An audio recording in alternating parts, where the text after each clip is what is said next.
En la fría y brumosa noche del 12 de noviembre de 1998, Elena Velasco, de 32 años, se desvaneció. Desapareció de su habitación en la Clínica de Bienestar Bosque Sereno, una institución exclusiva y aislada en las afueras de Villa de la Niebla, Veracruz. La versión oficial, la que se susurraría durante décadas, fue que había huido, una madre joven y perturbada, que finalmente cedió a un impulso de escapar de una vida que la ahogaba. Su cuarto parecía confirmar esa historia de forma silenciosa y ordenada. Sobre la mesita de noche, un libro de poesía de Xavier Villaurrutia yacía abierto. Su abrigo de invierno, esencial para el gélido clima serrano, colgaba intacto en el armario. La única alteración en la escena era una ventana, dejada entreabierta, que miraba directamente hacia la impenetrable oscuridad del bosque de niebla. No hubo lucha, ni nota, ni rastro. Simplemente el vacío. Pero para comprender el verdadero peso de esa ausencia es necesario retroceder. 3 años antes de esa noche, la familia Velasco había llegado a Villa de la Niebla buscando un santuario.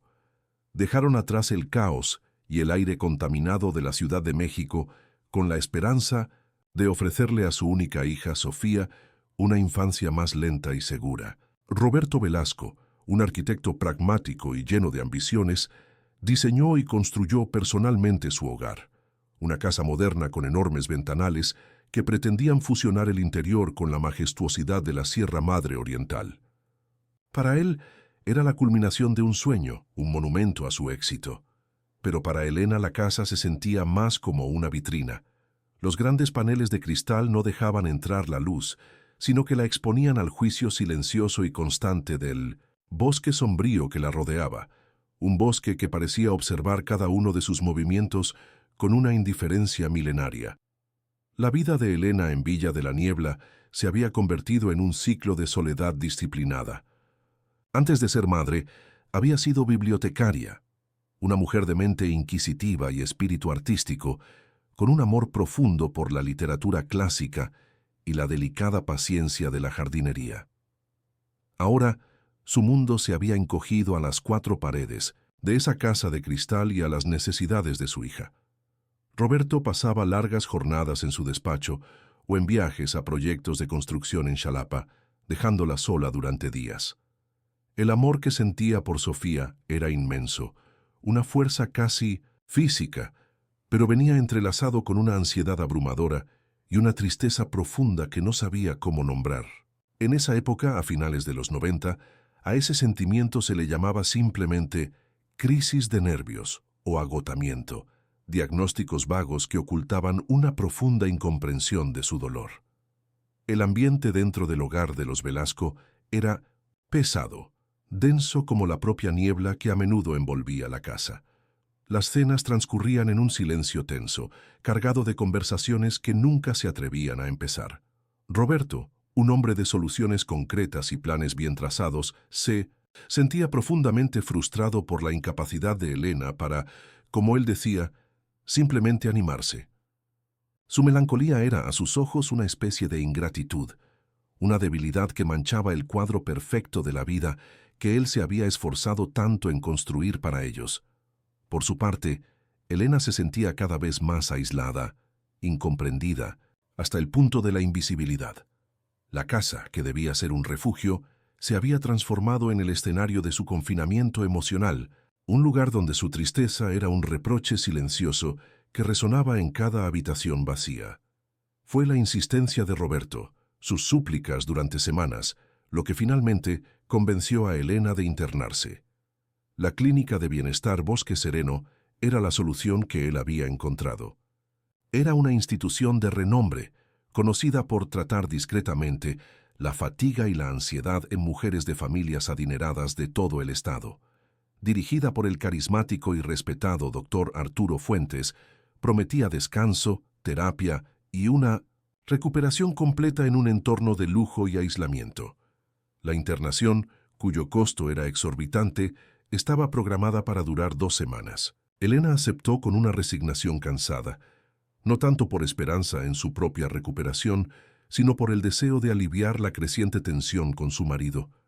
No sabía, nadie podía saberlo, que al cruzar las puertas de hierro forjado de esa clínica, no estaba entrando en un lugar de sanación, sino en el último capítulo de su vida. La vida de Elena Velasco en Villa de la Niebla estaba tejida con los hilos de una rutina silenciosa y predecible. Sus mañanas comenzaban antes del amanecer, con el sonido persistente del chipi chipi, esa llovizna fina y eterna de la sierra que golpeaba suavemente los enormes ventanales de la casa. El aroma a café de Coatepec recién hecho llenaba la cocina, un pequeño ritual que realizaba de forma mecánica mientras Roberto se preparaba para sus largos días de trabajo. Él, siempre pragmático, revisaba sus planos sobre la mesa del comedor.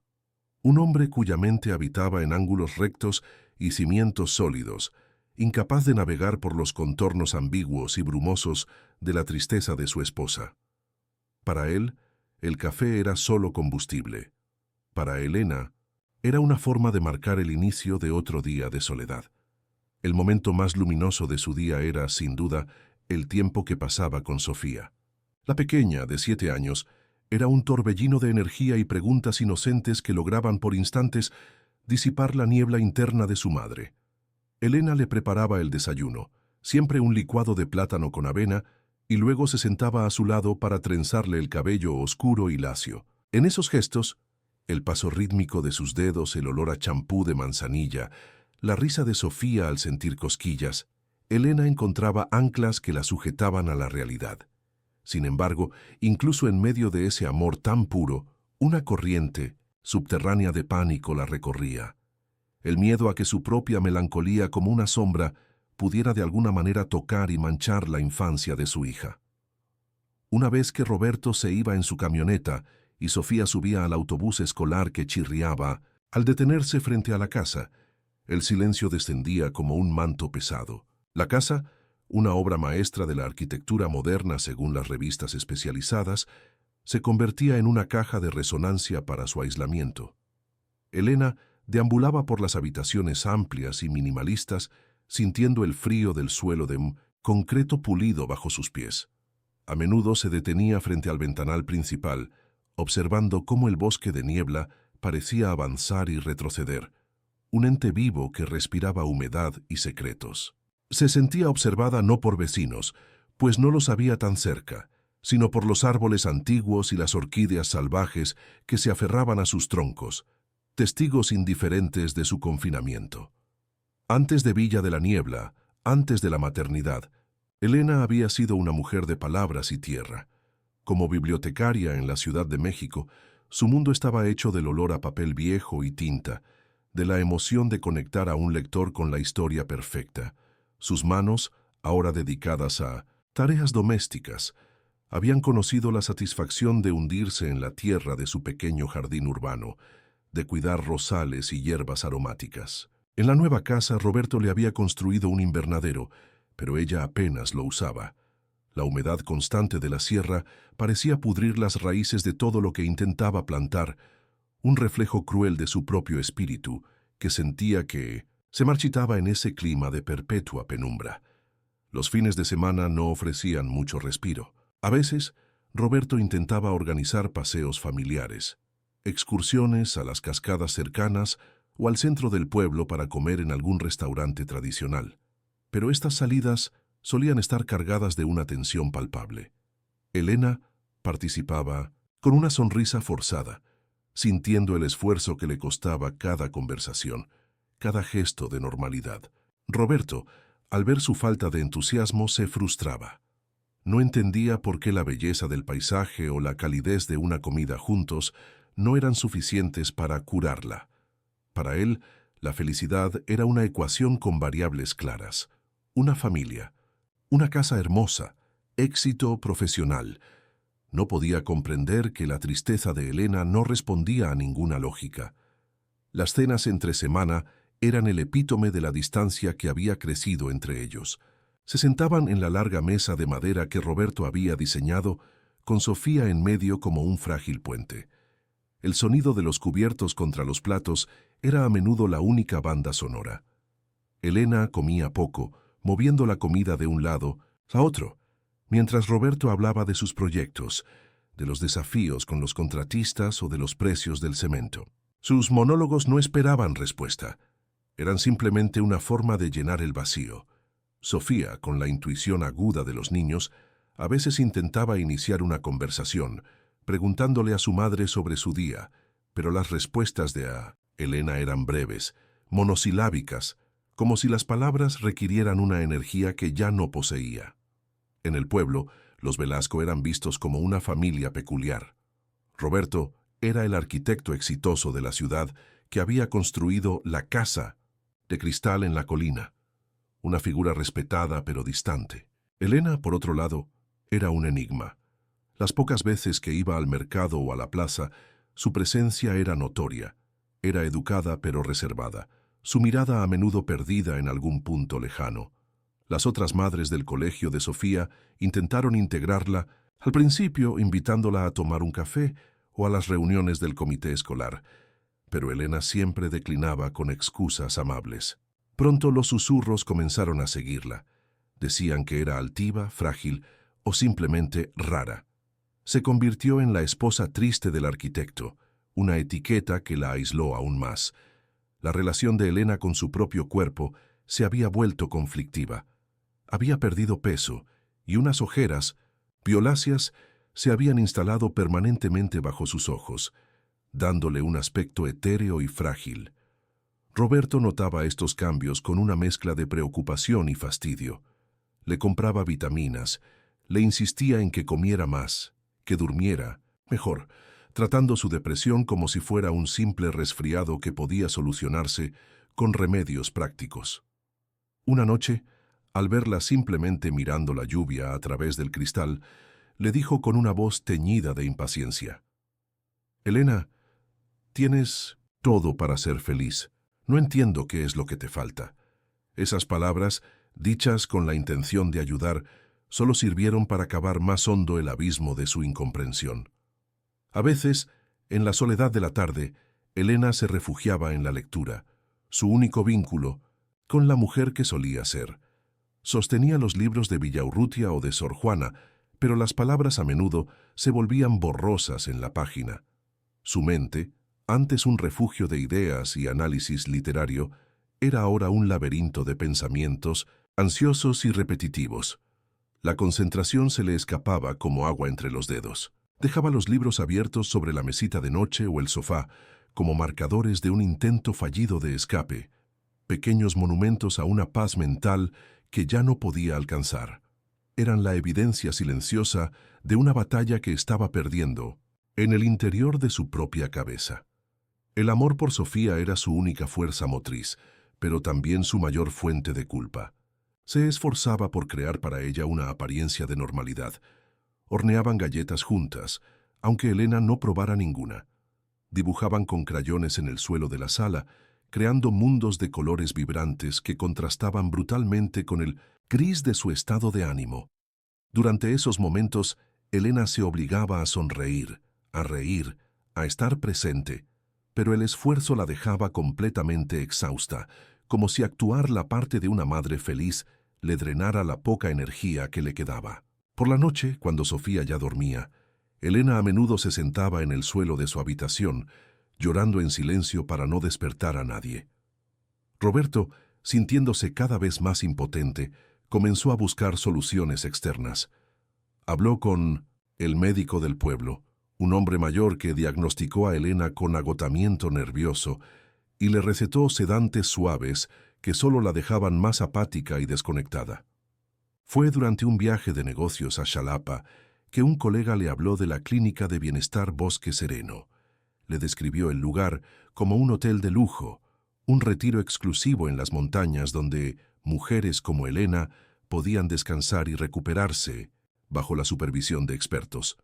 Para Roberto, sonaba como la solución perfecta, discreta, profesional y, sobre todo, una acción concreta que podía tomar para arreglar el problema. La idea de internarse en una clínica fue, para Elena, la confirmación de su propio fracaso. Se resistió al principio, argumentando que no estaba loca, que solo necesitaba tiempo. Pero la insistencia de Roberto fue implacable. Él se lo presentó no como un castigo, sino como un regalo, una oportunidad para que ella se reencontrara consigo misma lejos de las presiones del hogar. «Serán solo 2 semanas, Eli», le decía por las noches. «Por ti, por mí, por Sofía, hazlo por nosotros». La presión de ser la causa de la infelicidad de su familia se volvió insoportable. Vio la clínica no como un camino hacia la sanación, sino como una forma de liberar a Roberto y a Sofía de la carga que ella sentía que representaba. El ambiente en la casa durante los días previos a su internación fue extrañamente tranquilo, como la calma que precede a la tormenta. Roberto se mostraba más atento y cariñoso, aliviado de que por fin se estuviera tomando una medida. Elena, por su parte, se movía por la casa con una resignación melancólica, como si estuviera despidiéndose de cada objeto, de cada rincón. Pasaba horas extras con Sofía, abrazándola con una intensidad que casi asustaba a la niña, memorizando el olor de su cabello, la textura de su piel, el sonido de su risa. Había una finalidad en sus gestos, una urgencia silenciosa que nadie más pareció notar. El día que Roberto la llevó a la clínica, una mañana particularmente fría y neblinosa de noviembre, Elena no dijo casi nada durante el trayecto. Miraba por la ventanilla del coche cómo el paisaje familiar de Villa de la Niebla se desvanecía tras ellos, engullido por la bruma. Llevaba una pequeña maleta con apenas lo esencial, un par de cambios de ropa, sus artículos de aseo y un solo libro, la antología de poesía de Xavier Villaurrutia que tanto amaba. No llevaba joyas ni fotos, ni nada que la atara de forma visible a la vida que estaba dejando atrás, aunque fuera temporalmente. Era como si ya hubiera comenzado el proceso de desprenderse de todo. Al cruzar las imponentes rejas de hierro forjado de la Clínica de Bienestar Bosque Sereno, un escalofrío recorrió a Elena, uno que no tenía nada que ver con la fría temperatura de la sierra. El lugar era impecable y sereno, tal como se lo habían descrito, con jardines perfectamente cuidados y una arquitectura que inspiraba una calma artificial. Pero para ella se sentía como una prisión elegante. Mientras Roberto hablaba con el doctor Arturo Fuentes en la recepción, llenando formularios y firmando cheques, Elena se quedó de pie en el vestíbulo, sintiéndose más pequeña e invisible que nunca. No sabía que ese lugar, presentado como un santuario de recuperación, se convertiría en su tumba anónima. El 12 de noviembre de 1998, amaneció como todos los días anteriores en la Clínica de Bienestar Bosque Sereno, con una capa de niebla tan espesa que parecía amortiguar el sonido del mundo. Para Elena Velasco, era su 4.º día de internamiento, y la serenidad forzada del lugar comenzaba a sentirse más como una opresión. El desayuno, servido puntualmente a las 8 de la mañana en el comedor comunitario, fue insípido y silencioso. Un plato de papaya, un huevo tibio y un té de manzanilla que no tenía sabor a nada. Elena comió mecánicamente, sintiendo las miradas discretas pero constantes del personal de enfermería.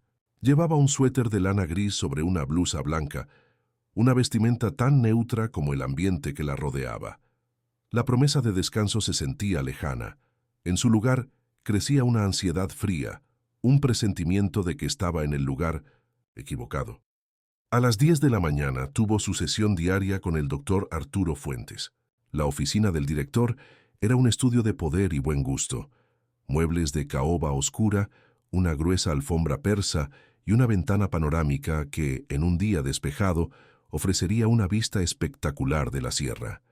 Pero esa mañana, la ventana solo mostraba un muro blanco de niebla.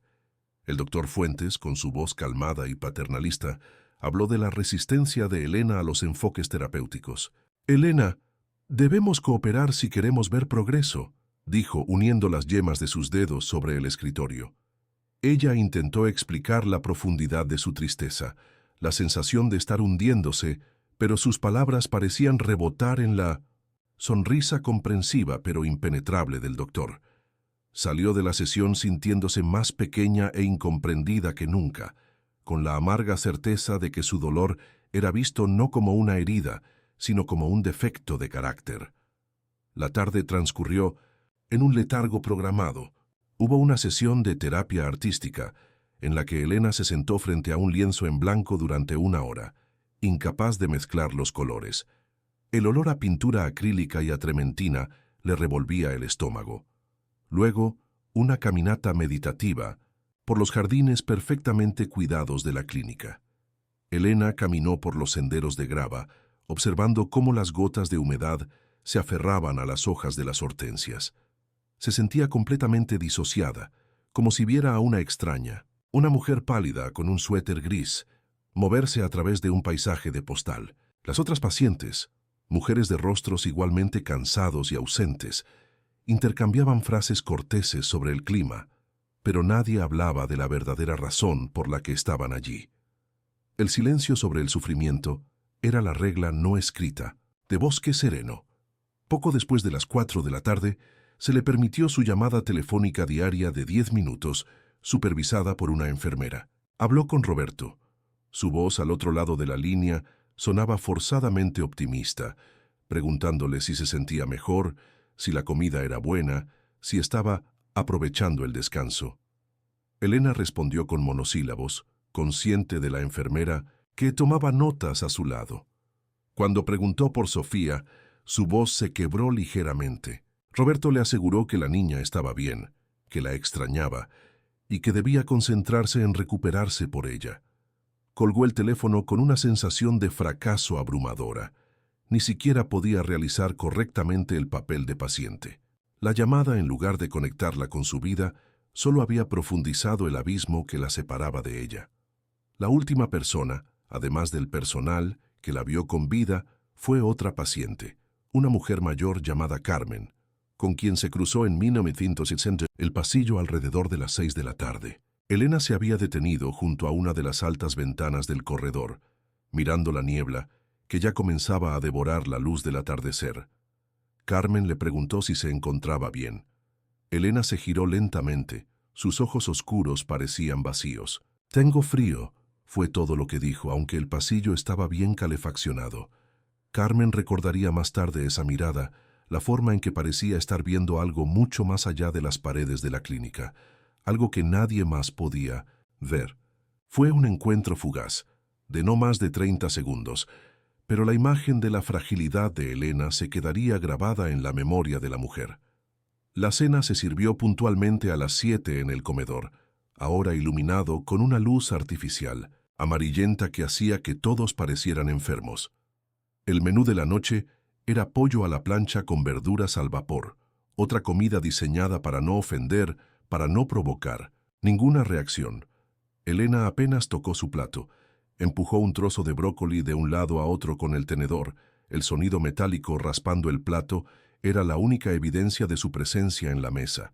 El doctor Fuentes no cenaba con los pacientes, pero su ausencia se sentía como una forma de vigilancia. Todos sabían que los informes de las enfermeras sobre el apetito y el comportamiento de cada paciente llegarían a su escritorio por la mañana. Elena se sentía como un espécimen en un laboratorio, su dolor medido en gramos de comida no consumida. A las 8:30, los pacientes fueron instruidos a retirarse a sus habitaciones para la hora de descanso y reflexión. Elena entró. En su cuarto, el número 204.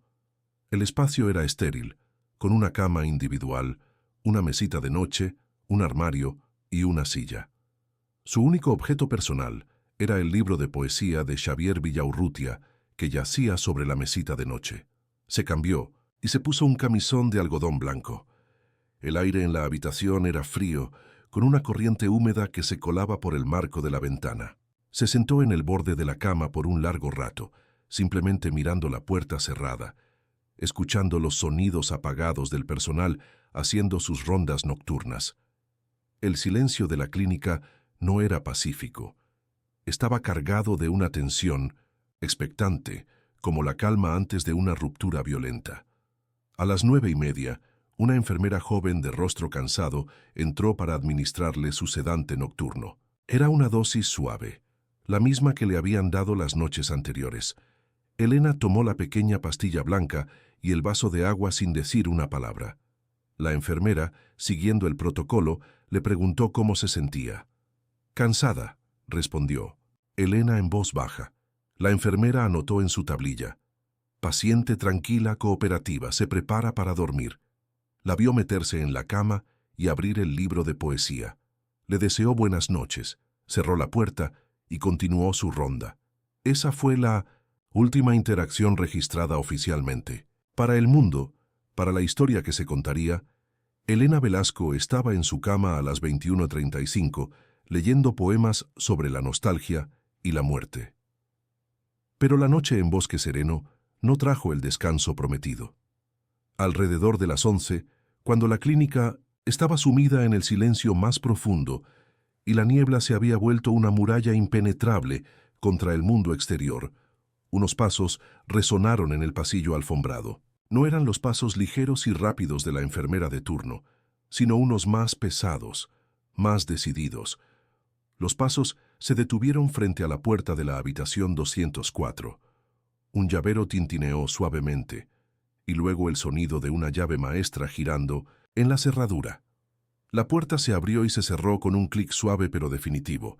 Era el doctor Arturo Fuentes, su rostro desprovisto de la sonrisa paternalista, ahora una máscara de fría frustración.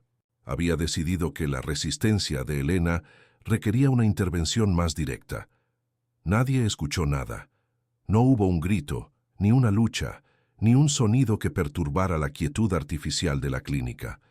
El único cambio fue el silencio que se instaló en la habitación 204, un silencio que se volvió más profundo, más absoluto. En algún momento de la madrugada, la ventana de la habitación fue dejada entreabierta, una invitación al aire gélido de la sierra. El libro de Xavier. Villaurrutia yacía en el suelo junto a la cama, caído, como si unas manos lo hubieran soltado de repente.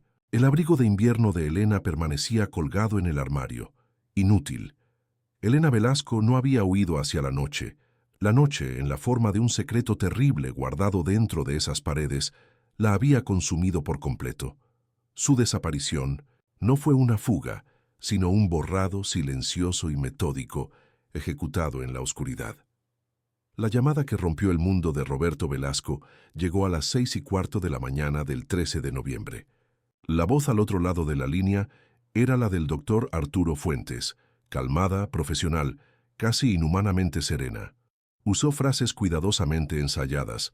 Situación delicada. Elena ha dejado las instalaciones. Contra el consejo médico. Cada palabra era un golpe sordo. Roberto, aún medio dormido, sintió cómo el calor abandonaba su cuerpo. No hizo preguntas. Simplemente colgó, se vistió con la ropa del día anterior y salió a la fría oscuridad. Condujo su camioneta a través de la densa niebla que envolvía la carretera hacia la clínica, el motor rugiendo en un silencio que se sentía premonitorio. Su mente se negaba a procesar la información. Solo había un pensamiento, una orden. Llegar y demostrar que todo era un terrible error. Al llegar a la clínica, un muro de calma profesional lo recibió. El doctor Fuentes lo esperaba en el vestíbulo, su rostro una máscara de compasión estudiada. Lo condujo a la habitación 204, la cual estaba impecable, casi estéril. La cama, perfectamente hecha. La ropa de Elena, doblada en el armario. Su abrigo, de invierno, colgando como un reproche silencioso. El doctor señaló la ventana, entreabierta, un pequeño resquicio que daba al bosque oscuro y húmedo. Creemos que salió por aquí durante la noche, explicó con una voz suave que a Roberto le sonó obscena. Todo en la escena se sentía falso, una puesta en escena demasiado ordenada para una huida desesperada.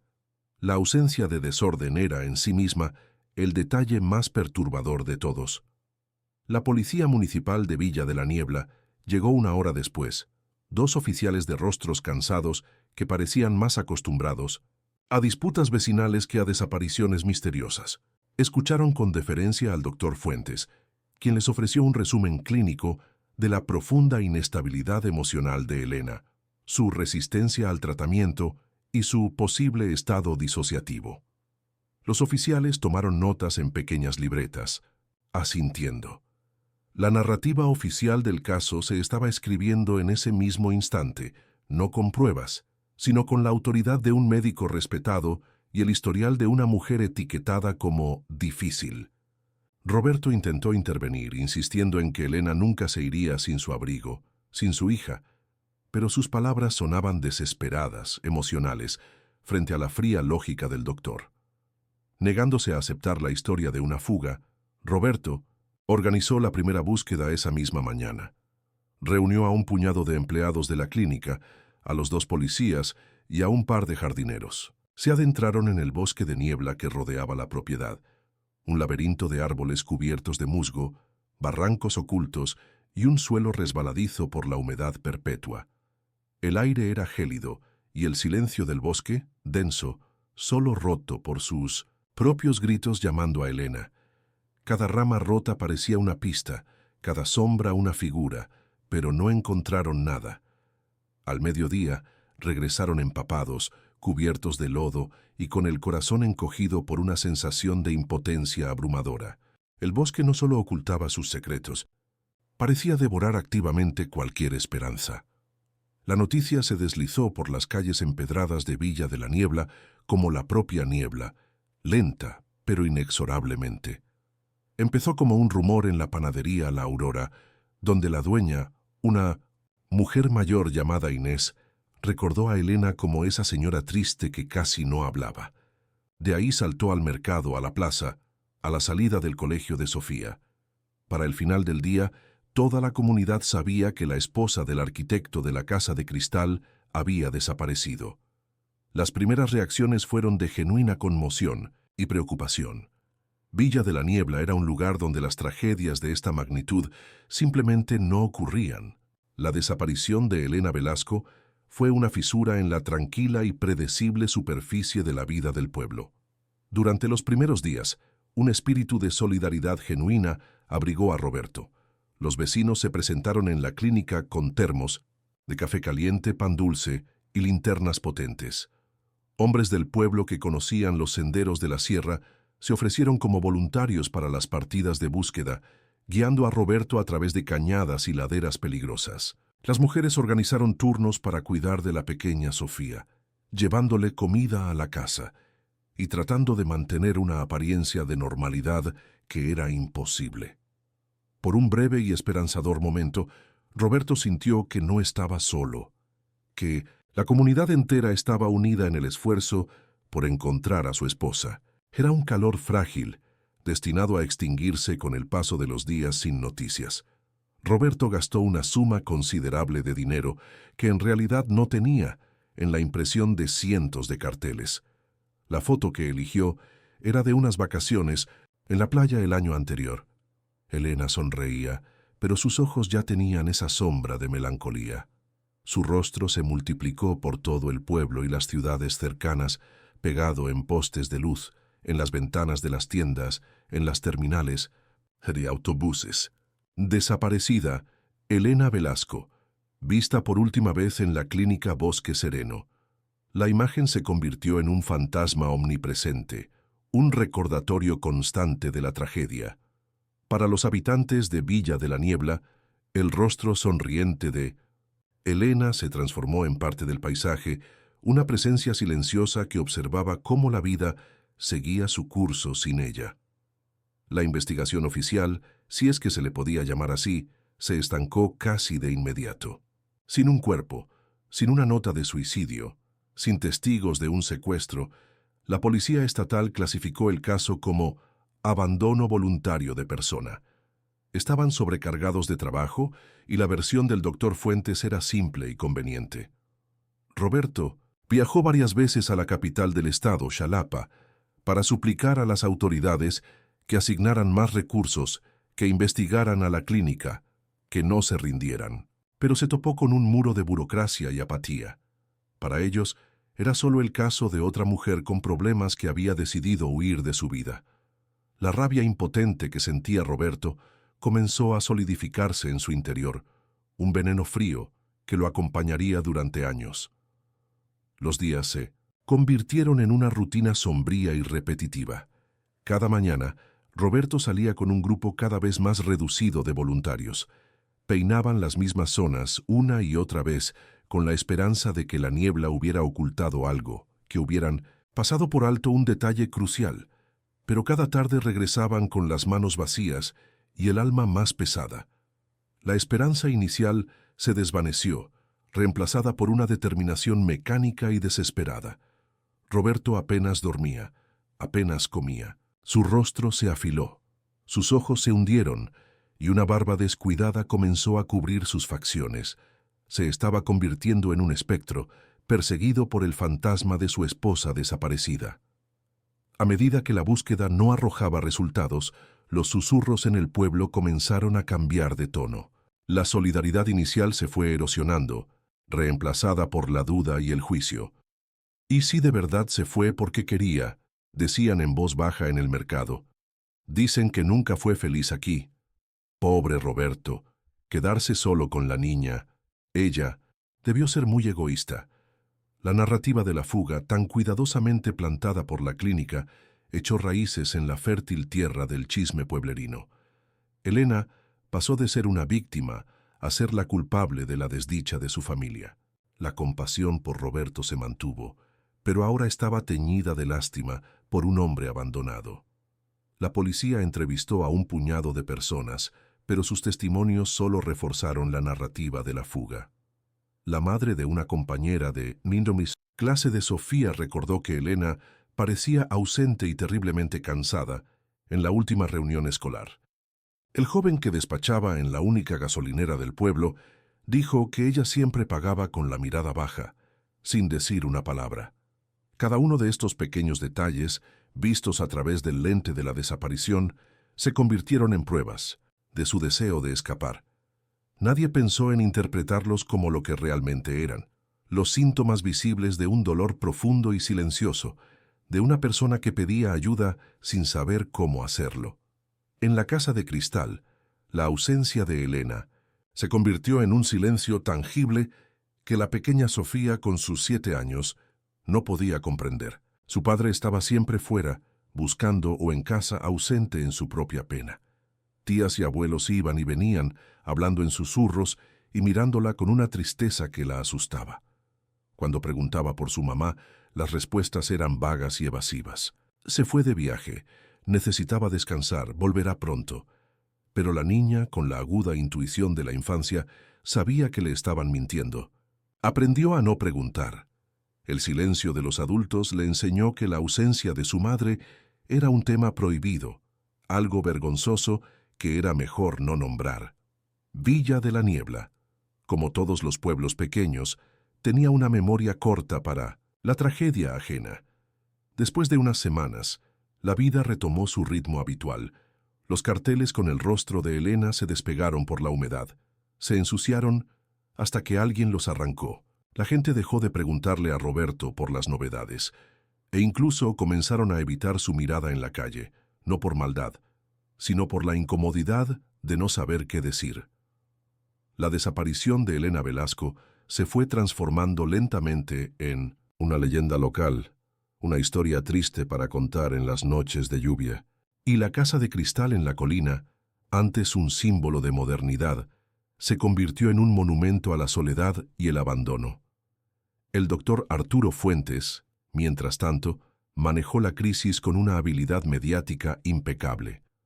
Concedió una única y sobria entrevista a un periódico regional, expresando su profunda tristeza por el suceso y su continua preocupación por el bienestar de Elena, donde quiera que estuviese.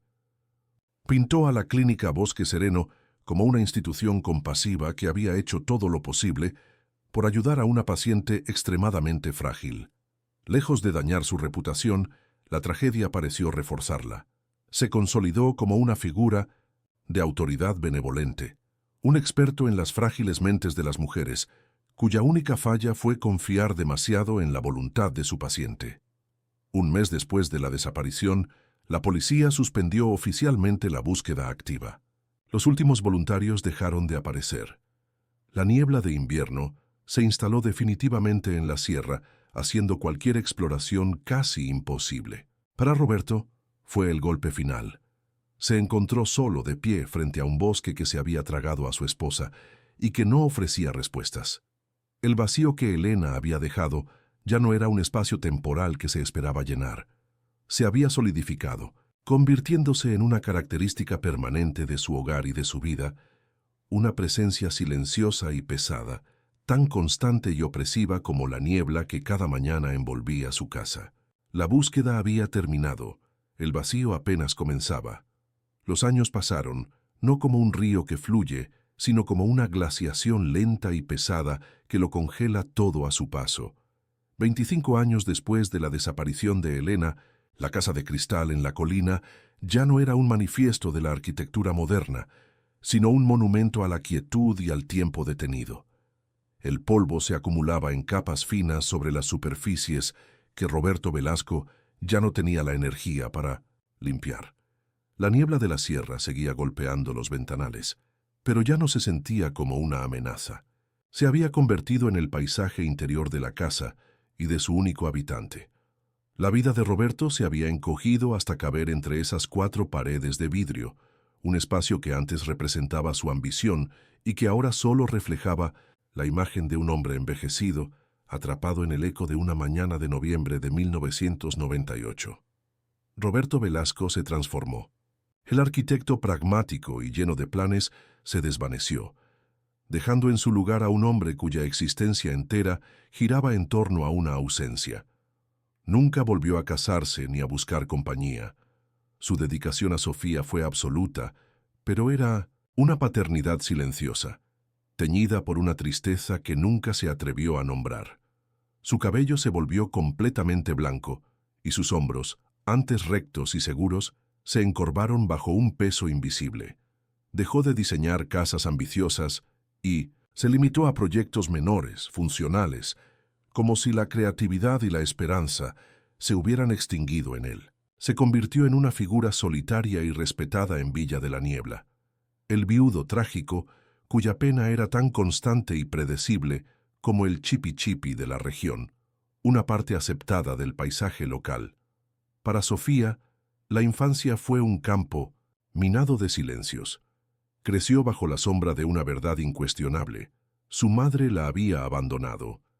Esta narrativa, absorbida de los susurros del pueblo y del mutismo de su padre, se convirtió en el cimiento de su identidad. Se culpó a sí misma, como hacen los niños, imaginando que alguna falla suya había provocado la huida de su madre. Esta creencia cultivó en ella un cinismo defensivo y una profunda desconfianza en la permanencia del afecto. Se volvió una niña seria, una adolescente reservada y, finalmente, una mujer adulta que mantenía a todo el mundo a una distancia segura. El amor, para ella, era sinónimo de una eventual y dolorosa partida, una lección aprendida en la forma más cruel, en el vacío que dejó una madre a la que apenas recordaba. En un intento desesperado y torpe por proteger a Sofía del dolor, Roberto había borrado sistemáticamente la presencia física de Elena de la casa. Guardó las fotografías en una caja de zapatos que escondió en lo alto de un armario. Regaló su ropa, sus joyas, sus pequeñas pertenencias. Quería evitarle a su hija los recordatorios constantes de la mujer que se había ido. Pero el resultado fue el contrario. Al eliminar las pruebas de su existencia, Roberto convirtió a Elena en un fantasma, en un tabú. Sofía no tenía un rostro al que dirigir su rabia o su tristeza, solo un nombre prohibido y un hueco en la historia familiar. El silencio de su padre no la protegió. La dejó sola para construir una imagen de su madre a partir de fragmentos, de chismes y de sus propias inseguridades. Sin embargo, había un lugar donde el tiempo se había detenido por completo. El pequeño estudio que Elena usaba como su refugio personal. Era una pequeña habitación en la parte trasera de la casa, con vista al bosque. Roberto nunca permitió que nadie entrara allí. La puerta permaneció cerrada durante 25 años. Dentro, todo seguía exactamente como ella lo había dejado. Un libro de botánica abierto sobre el escritorio, una taza de té vacía con una mancha seca en el fondo, sus herramientas de jardinería limpias y ordenadas en una repisa. El aire era denso, cargado con el olor a papel viejo y a tierra seca. Era el santuario privado de la pena de Roberto, un espacio donde la ausencia de Elena era tan palpable que casi se sentía como una presencia, una dolorosa cápsula del tiempo. Los aniversarios se convirtieron en días de luto silencioso. Cada 23 de abril, el cumpleaños de Elena, Roberto se levantaba más temprano de lo habitual. Durante los primeros años, compraba un pequeño pastel de una pastelería en Xalapa y se comía una rebanada en solitario, en la oscuridad de la cocina. Sofía, al crecer, aprendió a reconocer la tensión particular de ese día y simplemente se mantenía fuera de su camino. Con el tiempo, el ritual del pastel desapareció, pero el día seguía marcado por una pesadez insoportable en el aire de la casa. No se mencionaba su nombre, no se contaban historias. La celebración fue reemplazada por una conmemoración muda, un acuerdo tácito entre padre e hija para no tocar la herida abierta que ese día representaba para ambos. Villa de la Niebla, con la pragmática indiferencia de las comunidades pequeñas, siguió adelante. La historia de la desaparición de Elena Velasco se despojó de su urgencia y se convirtió en una leyenda local, una de esas historias tristes que se cuentan para asustar a los niños o para ilustrar la fragilidad de la mente humana. La loca de la casa de 1900, Cristal, la llamaban algunos de los más jóvenes que nunca la habían conocido. Los carteles con su rostro se habían desintegrado hacía décadas, y la mayoría de la gente ya ni siquiera recordaba sus facciones. La tragedia de los Velasco se había integrado en el tejido del pueblo, perdiendo su filo y convirtiéndose en un simple dato, un recordatorio ocasional de que incluso en ese rincón tranquilo del mundo, las familias podían romperse de formas inexplicables. Tan pronto como cumplió 18 años, Sofía huyó. No fue una partida dramática, sino una migración silenciosa y decidida hacia el anonimato de la Ciudad de México. Necesitaba escapar del peso de ser la hija de la que se fue, de las miradas de lástima de la casa que era un mausoleo.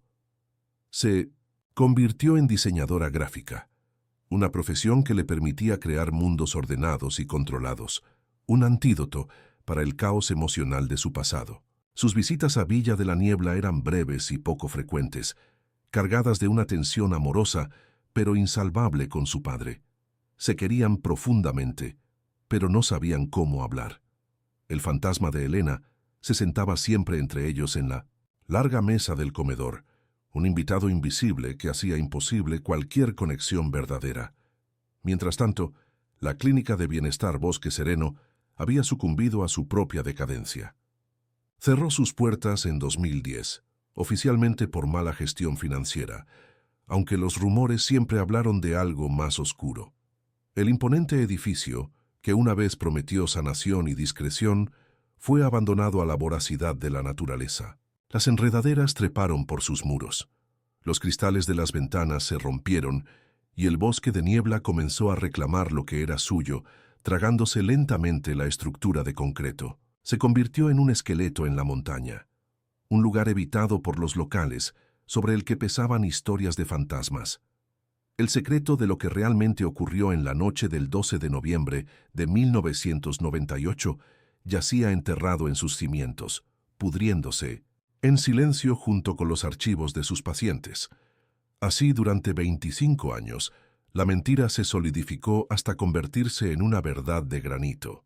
Para Roberto, el dolor se transformó en una rutina de resignación y culpa silenciosa. Para Sofía, la herida del abandono se convirtió en una cicatriz que moldeó cada una de sus relaciones y decisiones. Vivían en mundos paralelos de una misma tragedia, incapaces de consolarse mutuamente porque estaban atrapados en la misma narrativa falsa. La ausencia de Elena no era un misterio a resolver, sino un hecho consumado, una piedra angular en la triste arquitectura de sus vidas. No sabían que estaban a punto de descubrir que la base sobre la que habían construido toda su existencia no era más que una mentira cuidadosamente construida, y que su derrumbe sería más devastador que la propia ausencia. La verdad, como una semilla latente enterrada bajo capas de tierra y tiempo, a veces solo necesita una perturbación para germinar. En el otoño de 2023, esa perturbación llegó en la forma de una transacción inmobiliaria. La propiedad en ruinas de la antigua clínica de bienestar Bosque Sereno fue adquirida por un consorcio de desarrolladores de Xalapa, con planes de demoler el esqueleto de concreto y construir un complejo de cabañas de lujo. Antes de que las excavadoras pudieran empezar su trabajo, era necesario por ley procesar el archivo muerto de la clínica, un sótano húmedo lleno de miles de expedientes de pacientes que se pudrían lentamente. Para esta tarea ingrata y polvorienta, contrataron a una pequeña firma de gestión de archivos, que envió a su empleada más meticulosa y paciente, una joven de 28 años llamada Lucía Ramos. Lucía no tenía ninguna conexión con Villa, de la Niebla ni con sus viejas tragedias. Para ella, el trabajo era simplemente eso, un contrato que cumplir. Durante semanas, se sentó en una mesa plegable bajo la luz de una única bombilla desnuda en el sótano de la clínica, rodeada por el olor a moho y a papel viejo. Su tarea era monótona: abrir cada expediente, verificar los datos básicos y escanear los documentos para su digitalización antes de que los originales fueran incinerados. Cientos de vidas pasaron por sus manos enguantadas, historias de tristeza, agotamiento y crisis nerviosas de mujeres cuyos nombres ya nadie recordaba. Eran fantasmas de papel, y ella era su última lectora, una burócrata asignada para darles el último adiós administrativo antes de que desaparecieran para siempre en la nube digital. Una tarde de octubre, mientras la lluvia golpeaba el suelo, sobre su cabeza, sus dedos se toparon con un expediente delgado que casi se deshacía al tacto. La etiqueta escrita a máquina decía «Velasco Elena». Lo abrió. El contenido era escaso y formal, casi insultantemente breve para representar el fin de una vida. La nota de admisión, unas cuantas observaciones de enfermería con frases «como paciente poco cooperativa» y se niega a participar en las terapias. Y al final, el informe oficial firmado por el doctor Arturo Fuentes, declarando con una frialdad clínica que la paciente había abandonado las instalaciones contra el Consejo Médico en la noche del 12 de noviembre de 1998. Era la historia que todos conocían, la mentira que se había convertido en la verdad oficial. Lucía estaba a punto de colocar la última página en el escáner cuando algo la detuvo. Un instinto, una sensación extraña. La contraportada de la carpeta de cartón se sentía más gruesa de lo normal, irregular en un punto cerca del lomo. La curiosidad, esa cualidad esencial de cualquier buen archivista, se apoderó de ella. Con la punta de una pequeña espátula de metal, hurgó con cuidado en el borde del cartón. Se despegó una capa, revelando que la contraportada era falsa. Dentro, en un compartimento secreto tallado en el cartón, yacía un único trozo de papel doblado varias veces sobre sí mismo.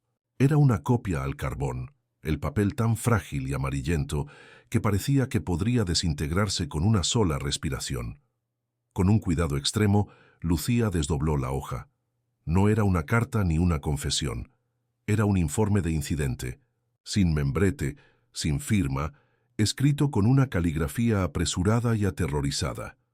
La fecha en la esquina superior derecha la heló: 12 de noviembre de 1998, 11:45 p.m. El texto era una ráfaga de frases cortas y clínicas que juntas componían una sinfonía de horror.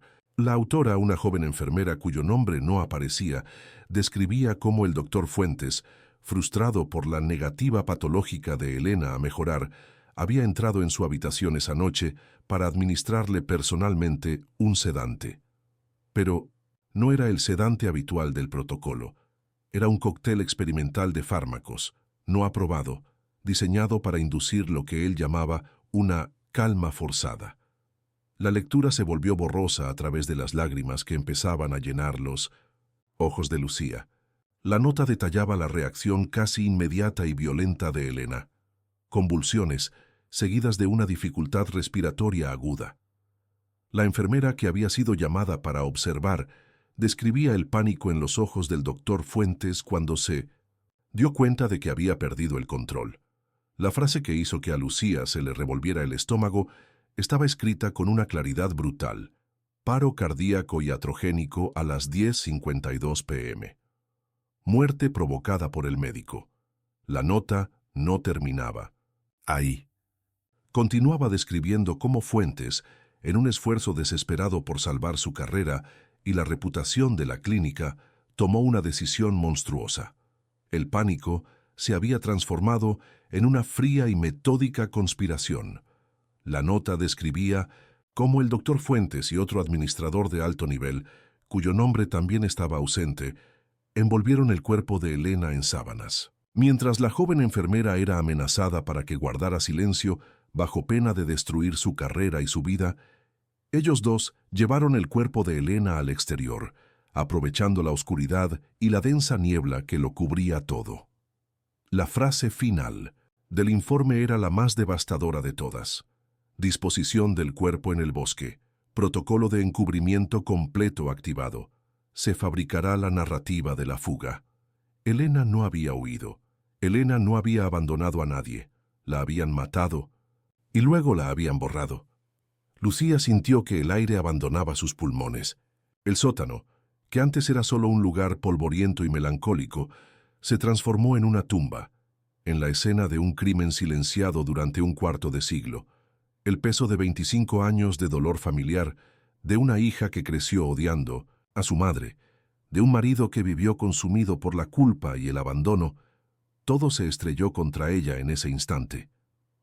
La verdad no estaba en los archivos oficiales, sino en esa frágil copia al carbón, el único acto de conciencia de una enfermera aterrorizada que no se atrevió a hablar, pero que tampoco pudo soportar que la verdad muriera por completo. Era un grito silencioso, atrapado en papel durante décadas. Sosteniendo la hoja de papel con manos temblorosas, Lucía Ramos sintió que un sonido ascendía desde lo más profundo de su ser.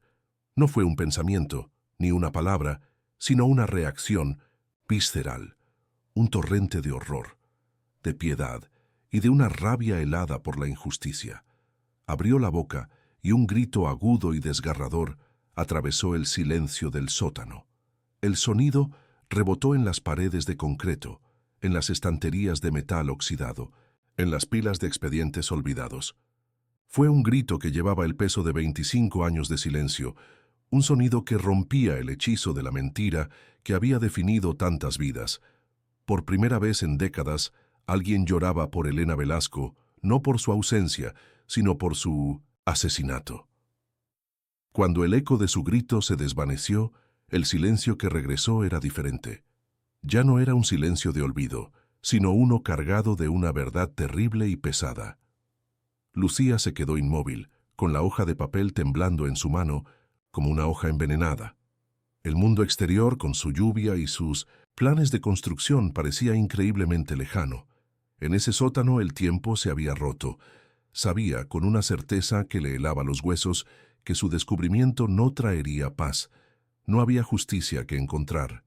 El doctor Fuentes había muerto de un infarto hacía más de una década. Lo único que había encontrado era una verdad que no sanaría ninguna herida, sino que las abriría todas de nuevo, de una forma mucho más profunda y dolorosa.